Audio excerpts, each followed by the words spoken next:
Wabarakatuh. Nama saya Muhammad Rizky. Saya dari TJKD 2 kelas 11. Saya di sini mau membahas tentang remote server dan Linux.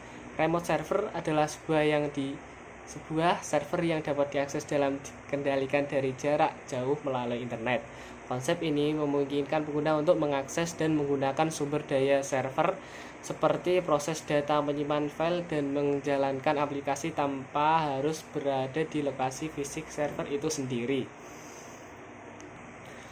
Lalu, bagaimana cara kerja dari remote server? Pada dasarnya, cara kerja remote server ini sederhana, layaknya melakukan panggilan telepon.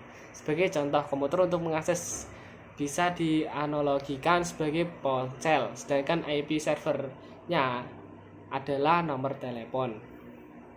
Manfaat dari remote server memungkinkan kita untuk mengakses data dan aplikasi dari mana saja di dunia. Dan sekarang kita akan membahas Linux. Linux adalah sebuah kernel yang gratis atau bisa digunakan tanpa harus membelinya. Linux dikembangkan oleh Linus Torvalds pada tahun 1991. Nama Linux sendiri diambil dari nama pembuat kernelnya. Kini Linux bisa berkembang karena dikembangkan oleh banyak programmer di seluruh dunia.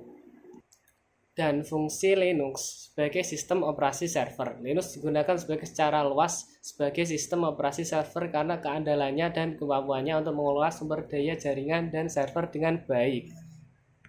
Dan fungsi Linux sebagai sistem operasi server. Linux digunakan secara luas sebagai sistem operasi server karena keandalannya dan kemampuannya untuk mengelola sumber daya jaringan dan server dengan baik.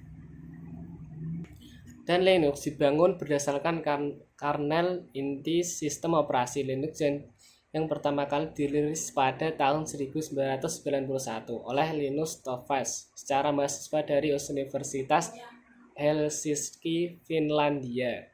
Terima kasih. Wassalamualaikum warahmatullahi wabarakatuh.